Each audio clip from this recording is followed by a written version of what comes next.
પંચમહાલ જિલ્લાની જીવાદોરી સમાન પાનમ ડેમનું નિર્માણ થયાના 45 વર્ષ બાદ ડેમની સુરક્ષાને ધ્યાનમાં લઈ પ્રથમ વખત ડેમના તમામ 10 દરવાજા બદલવાની કામગીરી હાથ ધરાઈ, જેમાં ડેમનો એક દરવાજો ખોલીને નવો દરવાજો બેસાડવામાં 1 થી 1.5 માસ જેટલો સમય લાગશે।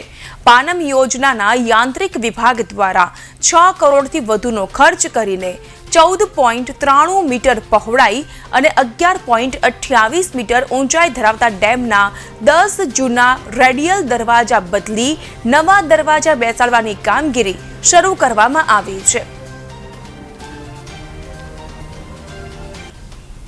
હાલમાં પાનમ ડેમ ખાતે ગેટ બદલવાની કામગીરી આશરે 45 વર્ષ બાદ હાથ ધરવામાં આવી છે। પાનમ ડેમનું બાંધકામ 1977માં પૂર્ણ થયું હતું, ત્યારબાદ સમયાંતરે ગેટની મરામતની કામગીરી કરતા હતા, પણ અત્યારે એની આયુષ્ય પૂર્ણ થતાં 45 વર્ષ બાદ ગેટ બદલવામાં આવી રહ્યા છે।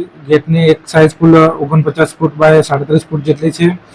આ કામગીરી કુલ 36 મહિનામાં પૂર્ણ કરવાનું આયોજન છે, જેમાં હાલ એક ગેટ સંપૂર્ણપણે બદલી દેવામાં આવેલ છે। બીજા ગેટને બદલવાની કામગીરી પ્રગતિ હેઠળ છે, જે 30/5 પહેલા પૂર્ણ કરી અને આ કામગીરી બંધ કરી પછી ચોમાસા પછી હાથ ધરવામાં આવશે, જે સમયાંતરે કરી અને 3 વર્ષમાં પૂર્ણ કરવામાં આવશે। જે મિકેનિકલ વિભાગ છે અમારા સિંચાઈ વિભાગનો, તેના દ્વારા કામગીરી હાથ ધરવામાં આવેલી છે, જેનો કુલ અંદાજિત ખર્ચ 6 કરોડ રૂપિયા જેવો છે, જે આરએન કન્સ્ટ્રક્શન દ્વારા કામગીરી હાથ ધરવામાં આવી રહેલ છે।